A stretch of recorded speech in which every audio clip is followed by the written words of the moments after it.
Jorge Moreno presenta en RCH Radio la nota del momento. La impresión que tengo de una reciente reunión de hace apenas unas horas, pues es positiva en primerísimo lugar, esa es la realidad. Yo creo que en un momento en que los Estados Unidos y América Latina en general, que empieza alrededor del tema del Caribe. Caribe es nuestro territorio, le llamamos así, nuestro mar de paz, por la historia que representa, es un encuentro de culturas. Vio pasar una conquista, ha visto invasiones y revoluciones. Y en mi opinión es el sitio geográfico donde alguna vez volverá a haber un renacimiento, precisamente por la fuerza cultural que representa unas unidades de la humanidad diversa que han llegado allí, porque con nuestro país, con Venezuela, con la misma Ecuador, que no tiene Caribe, está cerca, con Panamá, Centroamérica, etcétera, las islas antillanas, grandes y pequeñas, somos el corazón del mundo. Cualquier ubicación del mapa mundi, con América en el centro, muestra que el punto más equidistante geométricamente, el más corto entre todos los continentes, somos nosotros. Y en esa medida no somos una especie de lejanía aparte, sobre la cual no sucede mayor cosa, sino somos como el ojo de un huracán, de los muchos que se producen en el Caribe. Y ahora lo estamos viendo en la práctica. Un mundo que después de pasar por el genocidio en Gaza, que aún no ha terminado ni ha sido juzgado, su ojo del huracán se desplaza al Caribe, casi de la misma manera, golpea Caracas y amenazaba a Colombia, el centro del mundo. Y eso hace temblar todo el mundo, porque es el centro del mundo. No solo geográfico, sino vital. Porque si algo caracteriza a nuestra antigua Gran Colombia, es que somos potencia mundial de biodiversidad natural e humana. Por eso los acontecimientos son importantes. Me parece muy positivo que la reunión de esta mañana pues haya salido con un aire optimista y positivo. ¿Qué siento yo de lo que vi, de lo que sentí? Confusión alrededor de la realidad que acontece, por ejemplo, en problemas como el narcotráfico, como la energía. Líneas diferentes, indudablemente, de ver el problema. Algunas agresivas, otras más posiblemente construibles entre todos. Nos agarramos de eso, que nos junta, no que nos separa.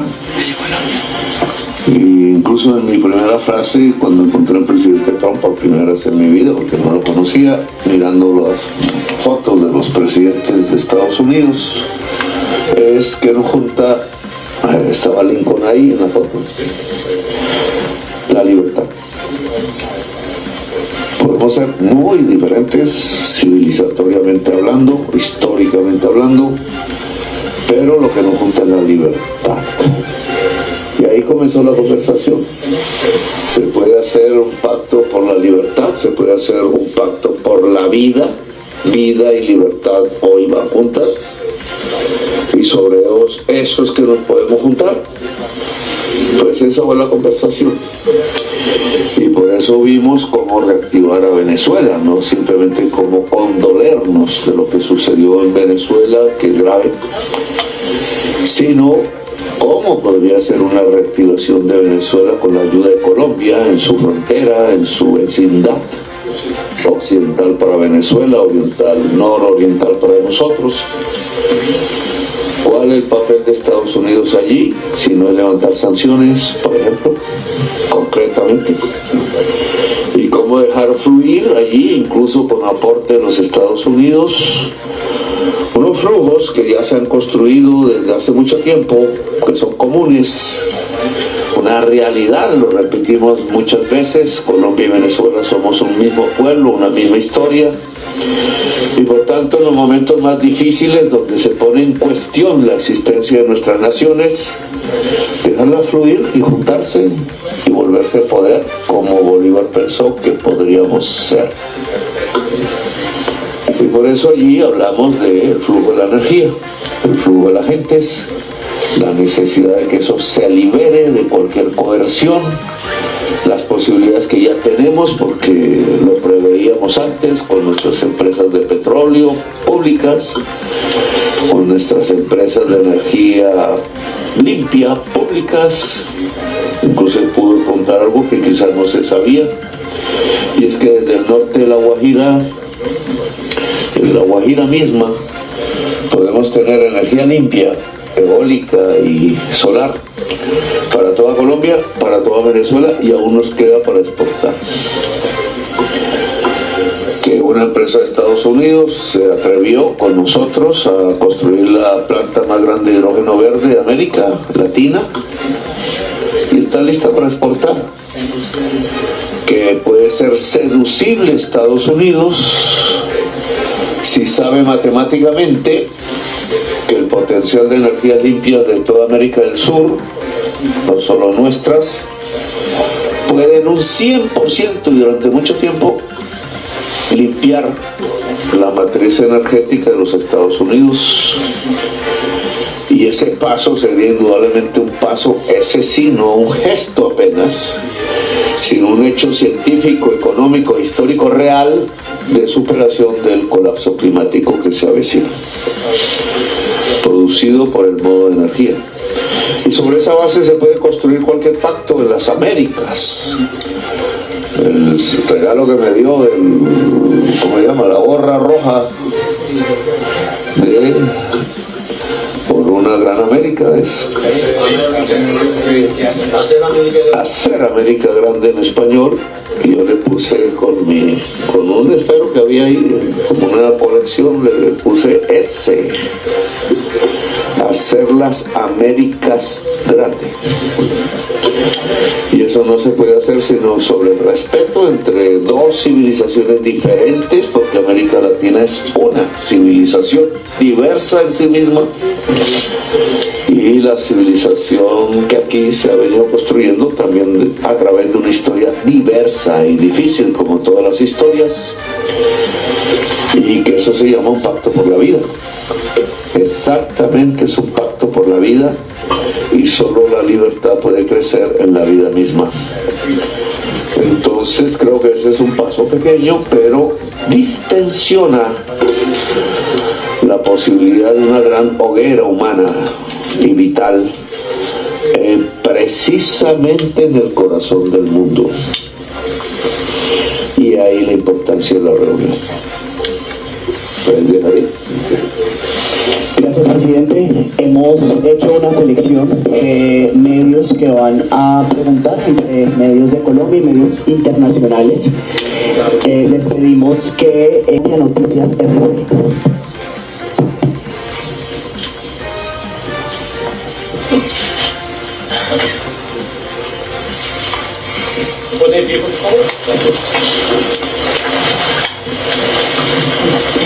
Presidente, ¿qué tal? Muy buenas tardes. Queremos saber más sobre esas posibilidades de las que usted está hablando, que ya hay en Venezuela con la reactivación de la que usted conversó con el presidente Donald Trump. Usted mencionó en declaraciones a la prensa de la participación que podría tener Ecopetrol, que podría tener monómeros, y también ya sabemos el contexto de petroleras estadounidenses que han pedido a la administración Trump que haya seguridad en el terreno venezolano para que ellos puedan operar. Pero también la administración Trump ha dicho que no hay ningún tipo de seguridad que operan en cualquier lugar del mundo y que no ofrecen garantías de este tipo. ¿Esto qué quiere decir? ¿Que Ecopetrol va a tener algún tipo de garantía para poder operar en Venezuela como base y de qué posibilidades reales estamos ya hablando? Y en segunda instancia, usted también conversó sobre la situación entre Colombia y Ecuador con el presidente Donald Trump y ha pedido que sea él quien medie en medio de Daniel Noboa y de usted mismo. ¿Cuándo empezaría esto? ¿Ya hay alguna fecha de pronto prevista para una reunión entre ustedes, entre delegados de ambos países, o que sea una lucha en los tres frentes contra el narcotráfico? Gracias. Bueno, digo los dos temas, que el económico y el narco, que tiene que ver, porque lo que puede desestabilizar las dos fronteras colombianas es mención por usted, que en su ley Ecuador agregaría otras, agregaría las del mar, Haití, Panamá, República Dominicana y otras. Es el narcotráfico y es un tema específico y que tiene que ver con la economía. Indudablemente, entre más se reactive económicamente el nororiente colombiano, el norte colombiano y el occidente venezolano, menos narcotráfico. Entre más se reactive el sur colombiano, sur occidente colombiano y el norte de Ecuador, más tendremos la opción de cerrar las puertas del narcotráfico. Hay un juego que hay que implementar básicamente. Si la gente no tiene con qué comer, no tiene otras opciones en las selvas, en las montañas, en lugares donde no llega una carretera, donde para transportarse duran 12 horas para sacar un producto agrario legal a un mercado, pues lo que habrá es narcotráfico. Entonces, en los dos rieles hay que actuar. Ya hablé de cómo se puede articular, que no es como Ecopetrol entra a Venezuela, ese es un tema posterior, quizás. De hecho, quien está en Colombia es Venezuela, porque Monómeros es propiedad de Venezuela, pero su planta está en Colombia. Lo que se trata es cómo se articula en la misma frontera. Es que es ligar unos tubos, hacer así, chin, chin, chin, así como haces el tubo. No debo decir chin, chin, porque no es sino hacer, como en tu casa, los plomeros, se cierran los tubos, si pasa el gas. O puede pasar petróleo relativamente fino y se refina en nuestro país, o puede seguir hacia puertos y deben ganar los tres países, Venezuela, Colombia, y hacia consecuencias menos nefastas. O los productos del petróleo. Esa interrelación económica está hecha desde hace mucho tiempo y no se ha podido poner en funcionamiento por los problemas políticos. Tanto Venezuela como Colombia, como los mismos Estados Unidos, han perdido, realmente habría que hacer ya el cálculo económico durante todos estos años, por bloquearnos. El mismo Trump lo dijo, y me sorprendió porque yo tenía otras ideas, pero ¿por qué pusieron las sanciones tan tontas? Yo también digo lo mismo. ¿Y eso para qué? Matarnos de hambre. Sí, soluciones para el conjunto. Es lo más antieconómico e irracional que he visto. Por eso lo primero que hice cuando llegué a la presidencia fue abrir la frontera. Hoy 1.500 millones de dólares cruzan y puede ser mucho más, y lo que cruza es fundamentalmente comida. En cambio, lo que cuando se cerró la frontera, lo que más se comerció entre los dos países fue cocaína. Es irracional lo que se hizo. El trabajo sobre ya el narcotráfico que hace una parte de su pregunta, pues volví a repetir lo mismo, hay que ir sobre los capos. En Estados Unidos hay una creencia, incluso penetra cuerpos de inteligencia y la política, igual en Colombia, que los capos son los que andan de uniforme y fusil en Colombia. con los diferentes alias que tú como periodista colombiano conoces. Esa es la segunda línea. La tercera. La primera línea del narcotráfico no es la que te imaginas. La primera línea del narcotráfico vive en Dubái, en Madrid, en Miami. Lo conocen las agencias de los Estados Unidos. Le pasé sus nombres al presidente Trump, sus lazos más allá de sí mismos. Son los capos de capos. Sus capitales están fuera de Colombia. Y hay que perseguirlos conjuntamente a través de una articulación de inteligencias de muchos sectores del mundo, y está propuesto y se está haciendo. Por eso hace el domingo que pasó, que no hace sino 2 días, nosotros, con inteligencia naval colombiana, con inteligencia de la DEA, articulándolas, capturamos un submarino cerca de las Azores con 10 toneladas de cocaína dentro. No murió nadie. Su dueño, conozco su nombre en este momento y estoy esperando que lo capturen, y no está en territorio colombiano. Y así, por un barco de 2 toneladas, también el día sábado. Es decir, que apenas en 2 días, 3, casi que hemos capturado, incautado 15 toneladas de cocaína, sin muerte. Pero en la frontera con Ecuador hay decenas de muertos, calcinados. Son 2 métodos diferentes, 2 maneras muy diferentes de entender una lucha contra el narcotráfico. Una brutal interesada, que más bien lo que termina es promoviendo poderes mafiosos y narcotraficantes. Y otra inteligente, que va y es eficaz. Y se lo dije al presidente Trump: si usted quiere un aliado en la lucha contra el narcotráfico, es contra los capos de los capos.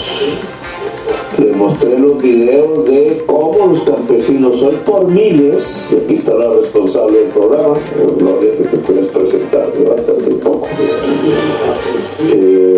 están logrando que miles de campesinos arranquen ellos mismos de raíz la hoja de coca, la mata de la hoja de coca.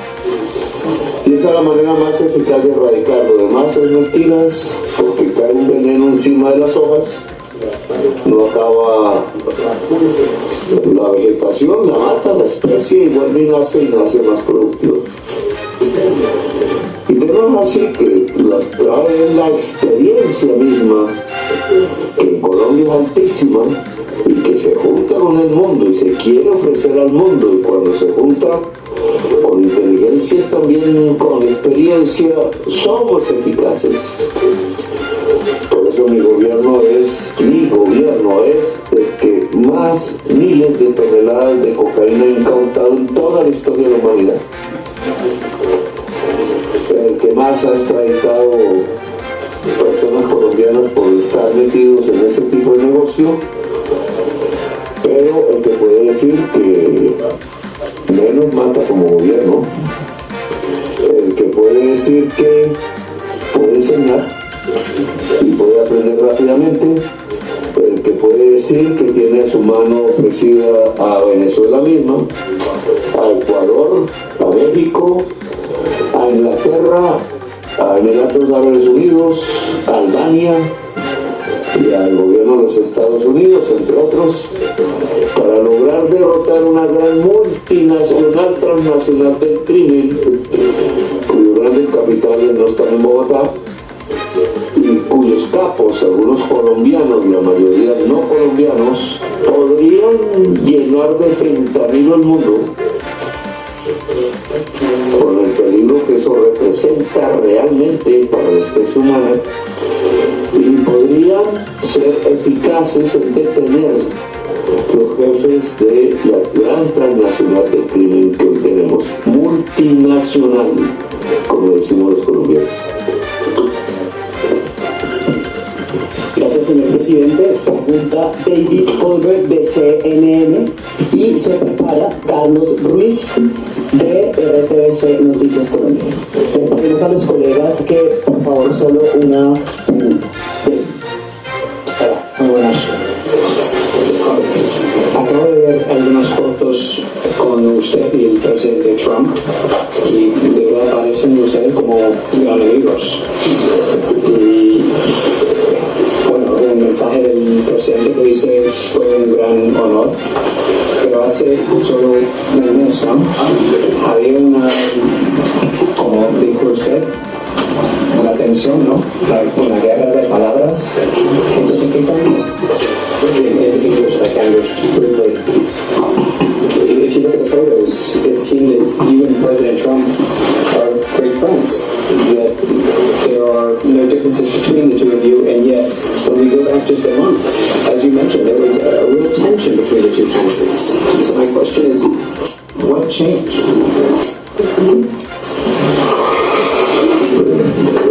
Con algo de optimismo,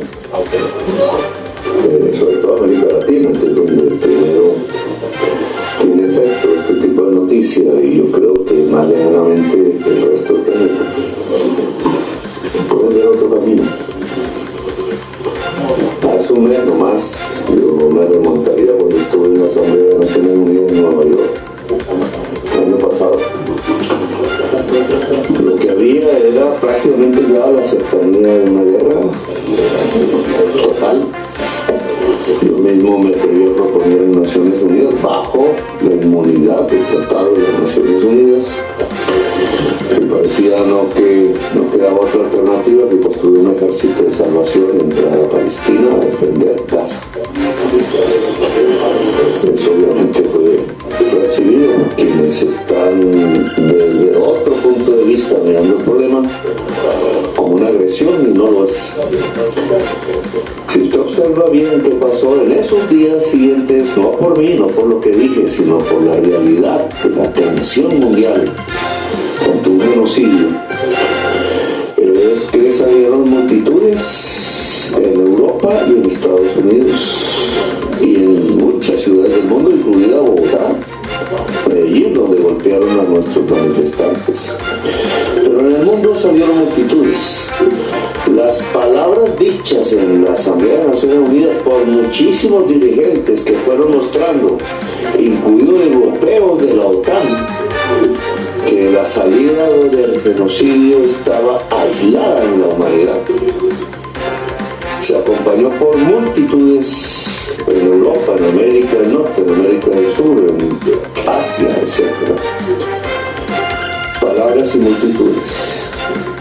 Y lo que había era dólares y misiles. En cuestión de días cambió. El mismo Trump le dio de cambiado nomás. Claro que tenemos que discutir mucho de lo que ahora acontece en Gaza.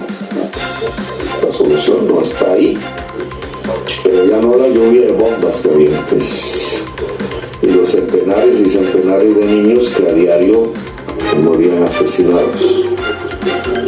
Sigue el debate y sigue, y no voy a ahondar en esto porque no es el problema de la conversación, pero muestra cómo en días puede cambiar el mundo. Decía un periodista neoyorquino muy famoso a principios del siglo XX. Entonces, lo que está viendo ahora obviamente no tiene la misma importancia. La vi mucho en los días que siguieron la Asamblea de Naciones Unidas. Hoy hay un debate mundial para todas las civilizaciones del mundo. ¿Cuál es el papel de Europa?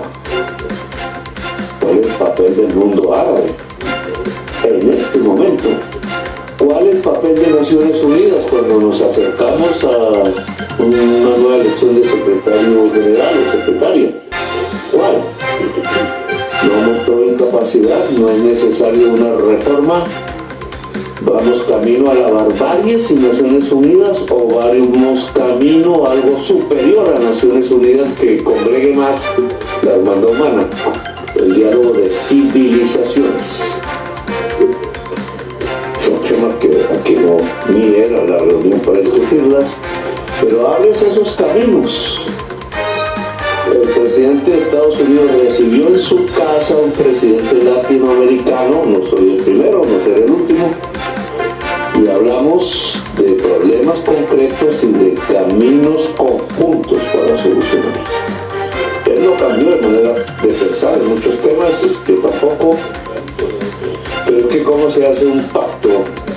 Un pacto no es entre hermanos gemelos. Un pacto es entre contradictores que pueden encontrar los caminos de una hermandad humana. Y se puede hacer en días, sí. Yo vi hacer la paz en Colombia. Yo mismo fui protagonista en 3 horas. Y me volvió presidente de Colombia.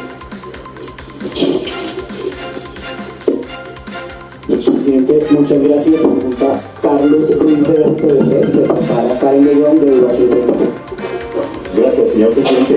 Pues yo entiendo perfectamente que usted no vino a hacer una gestión personal, pero el hecho de que usted salga optimista, positivo de esta reunión con el presidente Trump, ¿cree que el presidente Trump cambió de opinión frente a lo que pensaba de usted? Hasta el punto de que, por ejemplo, lo va a sacar de la lista Clinton, de la lista OPAC. Yo no pregunté eso. Usted sabe, conoce mi vida y sabe que buena parte de mi juventud no ha necesitado ni de bancos ni de chequeras. Y por eso no me preocupa mucho. Sí le dije que es preferible. Y uno no puede actuar bajo chantajes. Haz esto, si no pasa esto, no, ni por decimos, ni por el chile. No actuamos bajo chantaje. Y las fotos, creo, el ambiente de la reunión, creo, demuestran una reunión entre tú y tú, entre iguales, que piensan diferentes, sí, con poderes diferentes, obviamente, pero capaces de encontrar caminos comunes, punto. No personales. Ni él me habló de sus negocios, ni yo de los míos, que no tengo. Pero sí lo invité a Cartagena, que le dije que era un lugar muy chévere y bello para estar y vivir. Pero en relación a lo que usted dice, no hablamos de eso. Las consecuencias son lógicas desde el punto de vista personal, y, digamos, no me hice elegir para ver si me va mejor o peor como individuo. Muchas gracias. Pregunta Karen León de Washington para Catherine Ávila de Milagro.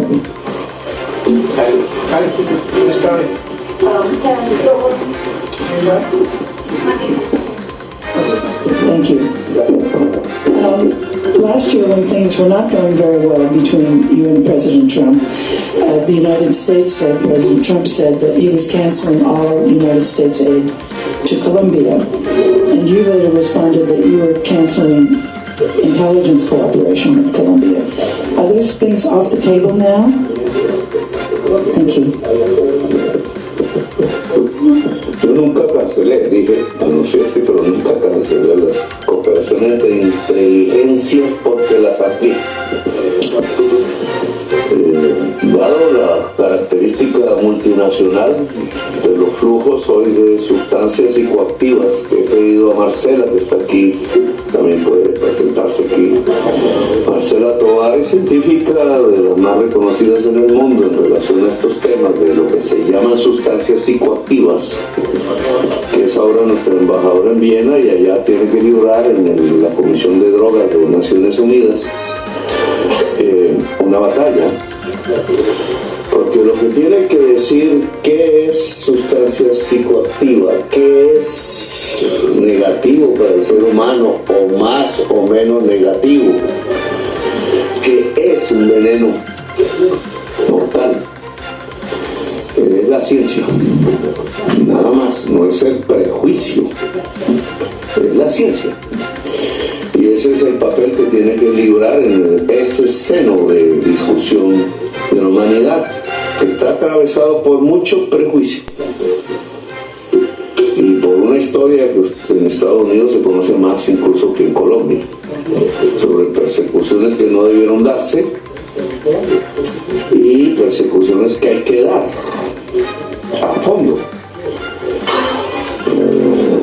capo de capos del narcotráfico debe ser perseguido hasta en la ciudad más lujosa del mundo. Punto. Si la idea de libertad de mercado se impide esa persecución, no estamos haciendo nada. Pero si un campesino es perseguido porque no tiene con qué comer y no puede sembrar sino una vegetación que era conocida desde hace miles de años y no nadie podría decir que hizo daño, entonces ¿por qué le cae una bomba encima de su casa? O le queman su casa, o lo llevan preso. Esa no es una lucha eficaz. Y lo que tiene que hacer Mercela, porque este es un tema mundial, no de los países, es enderezar esa lucha y apuntar donde es. Si la inteligencia no dirige el fusil apunta incluso contra ti mismo. Pero si la inteligencia dirige el fusil, sabe a dónde apuntar. Y no se apunta al pobre, que no tiene la culpa. Se apunta al poderoso, que puede dominar el tráfico de mujeres, de niños, de órganos, de armas, de sustancias supremamente venenosas como los insumos del fentanilo, el internet que llaman oscuro, al cual solo se puede entrar si eres mega millonaria, y lo que ves es la barbarie contra la especie humana por placer. Todo ese tipo de adicciones que no tienen que ver sino con la incapacidad de amar y la soledad absoluta que ciertos sistemas sociales construyen sobre el ser humano, importante para consumir pero no para sentir, pues te lleva a estas situaciones graves. Y entonces esto se resuelve con ciencia, con acción y con amor. Cómo la sociedad de los Estados Unidos deja que un sector muy importante de su sociedad consuma fentanilo, que hoy nos atemoriza a todos. No soy científico, no soy psicólogo, pero yo podría decir que hay un camino, y es con mucho amor, no con seres solitarios sin amor. Y es un poco mi consejo, pero bueno. Gracias, señor presidente. Gracias. Presenta pregunta Catherine Ávila de Blue Radio y se prepara Eric Basay de Perú. Presidente, buenas tardes, estamos en vivo para Voz Populi de Blue Radio. Le pregunto, usted tengo entendido que llevó cifras para demostrar que las mediciones de la ONU sobre los cultivos de hoja de coca en Colombia pues son erróneas. A Colombia se desertificó en materia de lucha antidrogas. Hablaron de la posibilidad de volver a certificar al país en ese sentido, y le pregunto también, a usted lo incluyeron en la lista OFAC, argumentando que su política de paz había promovido la producción de drogas en el país. También están investigando a su esposa, al ministro Benedetti. Le hablaron de pruebas jurídicas en algún momento para haberlo metido en esa lista. Si hubiera prueba jurídica no estaría aquí hablando. Entonces eso no existe. Yo estoy en la lista OFAC, en mi opinión, pero por lo que dije en Nueva York.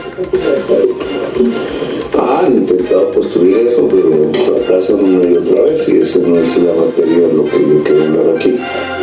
Ya escribir un libro. Pero el tema concreto es la FARC no funciona como un instrumento antinarcotráfico si no es complementada por una persecución de capitales a nivel mundial. Lo demás es simbólico. Produce unos daños personales, pero no acaba el narcotráfico, como ya lo sabemos. Entonces, ¿cómo perseguir los capitales de los capos a nivel internacional? Ese es el objetivo que me parece fundamental. Y cómo capturarlos. Una utilización política de este tipo de instrumentos no lleva sino a dejar en la impunidad el verdadero narcotráfico. Y en eso, digamos, hay que impedir que en el afán político que tienen las sociedades, en sus luchas políticas, en su propia divergencia, se utilicen tratados internacionales e instrumentos que tienen un objetivo para resolver otro. Porque al final terminaremos en una confusión que hace inservible los instrumentos que hemos construido para luchar contra el narcotráfico propiamente. Entonces, digamos, el tema OFAC no nos interesa a nosotros, ni como familia.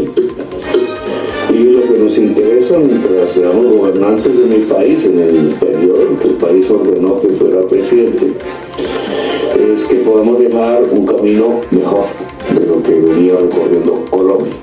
Las cifras de un DOC, que es la primera parte de tu pregunta, un DOC, bueno, como se llame, del Consejo de Drogas de Naciones Unidas, son malísimas desde hace más de una década. Y uno de los temas de acuerdo con los Estados Unidos, su gobierno, es que tiene que haber una verificación científica independiente. Si nosotros decimos nuestro campesinado va a sustituir arrancando de raíz las matas de hoja de coca y reemplazarlas por cacao, coca o café, se verifica científicamente y no por nosotros, para no engañarnos.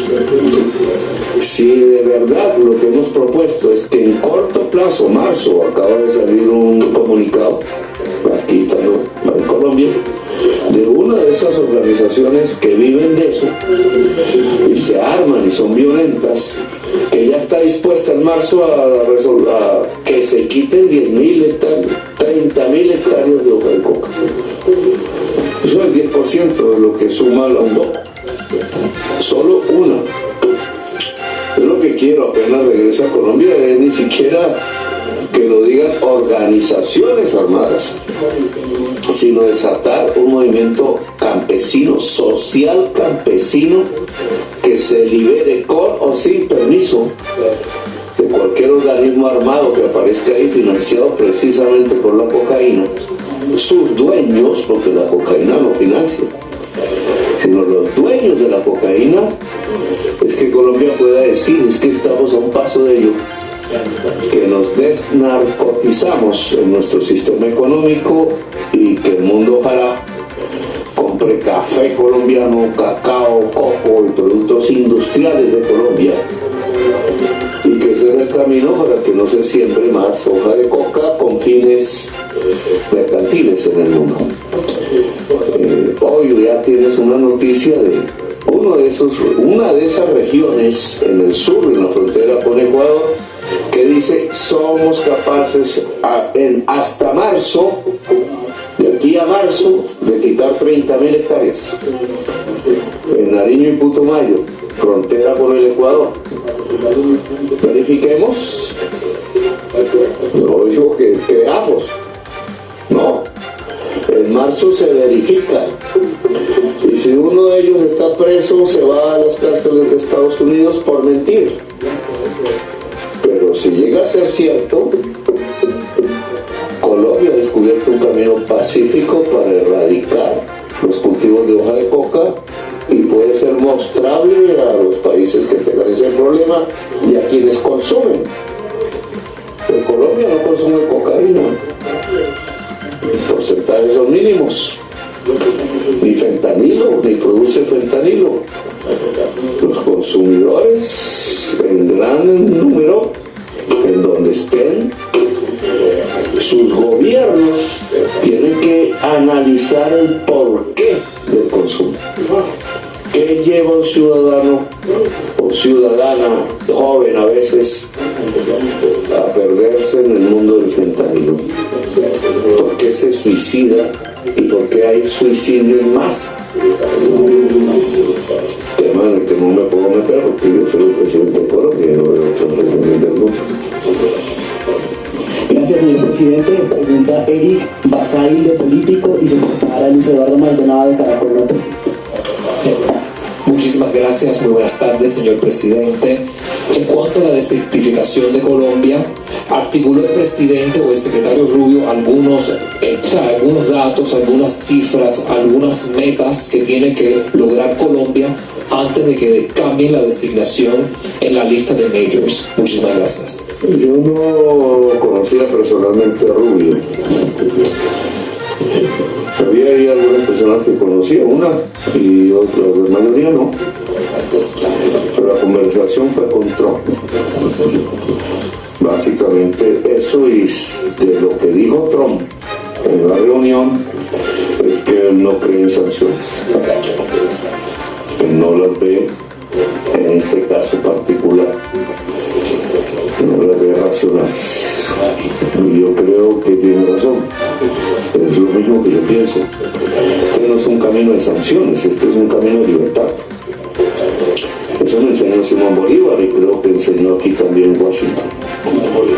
Este es un camino de libertad, y es sobre la base de la libertad que se construyen las verdaderas soluciones. Lo demás no construye sino un camino en donde no queda sino el explosivo, la bomba, los muertos y la sangre. Bueno, gracias.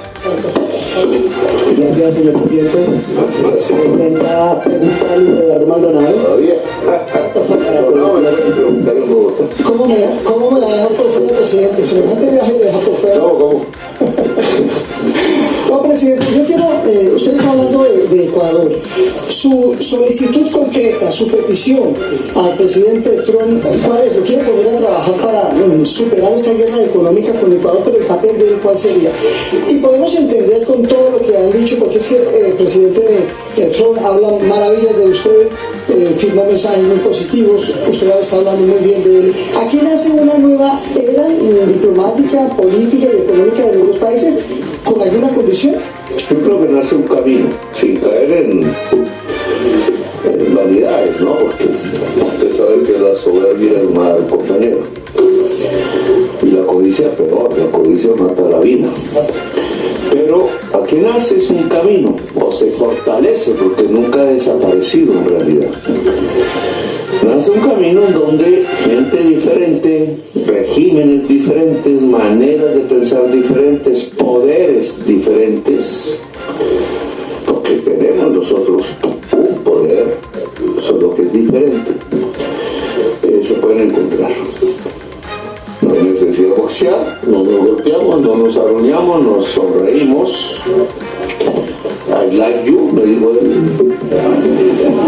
No conozco poco el inglés, entonces pues ahí me traduzcan, pero y me comprometo a aprender inglés después de que salga la presidencia, porque tendré tiempo.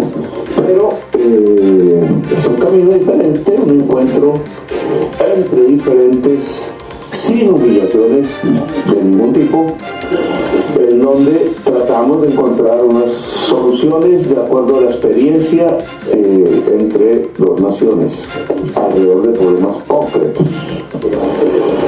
El futuro, la hermandad humana, si la Nación Unida sirva o no, es algo que tenemos que encontrar para después. Pero el camino nos enseña que ese después se puede encontrar precisamente hablando.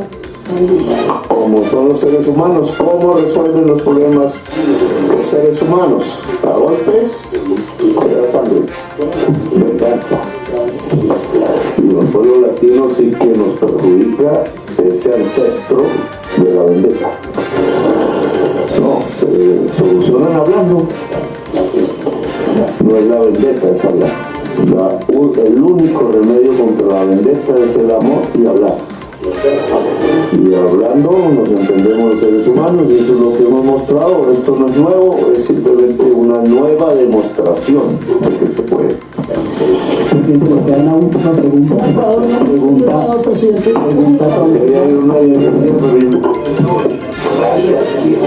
Presidente, Bateman, corazón de amor. Pregunta por Bateman sobre la masacre de la base de la banda terrorista de los hermano, usted hace un gesto que entiendo, pero pediría disculpas por primera vez, pediría perdón a la que habla la muerte. Primero, no es primera vez, esta es como la 134ª vez que usted no conoce, pero ¿sabes qué hice?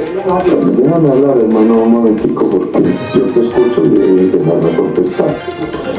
Pero una de las cosas que hicimos en la reunión, porque de eso se trata, no de quién mató a Jorge Luis Gaitán, no de quién asesinó 6.000 militantes de la Unión Patriótica, no de quién asesinó a Carlos Pizarro, no de quién me torturó a mí en la cárcel. Ojo, pero ¿cuál fue lo que le dijimos a Trump hoy? Le pedimos en una carta escrita en inglés, que saque, ¿cómo es el nombre? Saque a la luz pública, desclasifique todos los informes que en la inteligencia de Estados Unidos hay sobre los hechos de la historia de Colombia. Me preguntó Trump, ¿es que nosotros fuimos culpables? Digo él, yo dije, no creo. No aparece en nuestros registros. 9 de abril de 1948, que inició la muerte de 300.000 colombianos. Genocidio en Colombia. 2. La toma del Palacio de Justicia, primero por el M-19, segundo por el Ejército, que está en curso en unos hechos donde murieron otros 200.000 colombianos. En Colombia hubo un genocidio que aún no termina. Y nuestra labor en construir la paz, que yo hice personalmente con el comandante Carlos Pizarro, es frenar el genocidio que hay en Colombia y en cualquier parte del mundo. Bueno, gracias. Gracias, señor presidente. De esta manera finalizamos esta rueda de prensa. Muchas gracias a todos los colegas. Jorge Moreno presentó en RCH Radio la nota del momento.